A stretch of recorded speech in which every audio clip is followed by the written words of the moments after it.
Cette fois, c'est décidé. Lassé du faible rendement du livret A, du PEL, vous avez décidé d'ouvrir un compte titre pour vous initier à la bourse et investir en toute autonomie.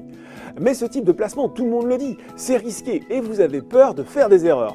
Pour démarrer du bon pied, voici 5 règles, 5 principes qui vous permettront de tracer simplement votre route d'investisseur sur les marchés. Première règle, consacrez un budget minimum à votre portefeuille boursier. Attention, ne puisez pas dans l'épargne disponible dont vous pourriez avoir besoin à court terme et ayez bien en tête que vous pouvez perdre tout ou partie de l'argent investi.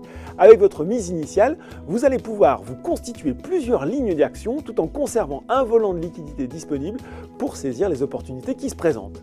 Ne faites pas trop de petites lignes, vous auriez du mal à toutes les suivre et votre performance serait grignotée par les frais de courtage. Pour commencer, un maximum de 5 ou 6 lignes est suffisant. De même, répartissez les investissements dans le temps. Constituez des lignes mois après mois. Vous pourrez ainsi ajuster votre stratégie en fonction de l'évolution des marchés.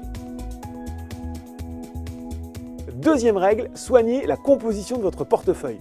Toutes les actions ne se ressemblent pas. Il y a les actions de grandes compagnies qui affichent des variations boursières mesurées et servent parfois de bons dividendes. À l'inverse, certaines sociétés de petite taille ou présentes dans un secteur innovant et risqué, la technologie, les biotech, peuvent connaître de rapides et brutales variations de leur cours.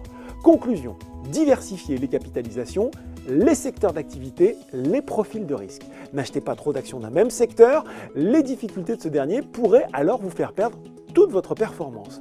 De même, ayez des lignes équilibrées, pas plus de 15 à 20% de votre portefeuille total, de façon à ce que la performance d'une seule action ne vienne pas influer sur la performance globale de votre portefeuille. Troisième règle, apprenez à marcher avant de courir.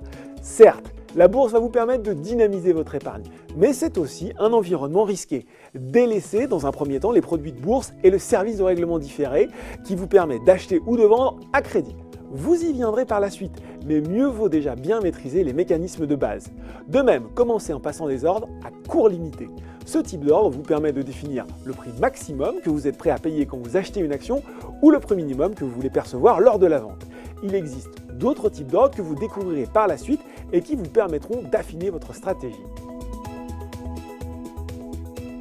Quatrième règle, fixez-vous des objectifs et soyez discipliné.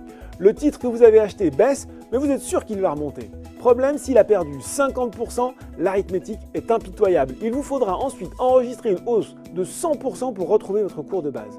De même, vous êtes en belle plus-value sur un titre et hésitez à le vendre. Attention à ce qu'il ne se retourne pas avant que vous n'ayez réalisé votre plus-value et à tenir compte également de l'éventuelle fiscalité qui pourrait s'appliquer. Gardez la tête froide. Pour cela, fixez-vous des règles simples en fonction du degré de risque que vous êtes prêt à prendre. Par exemple, vendre systématiquement un titre qui perd plus de 20% ou qui gagne plus de 30%.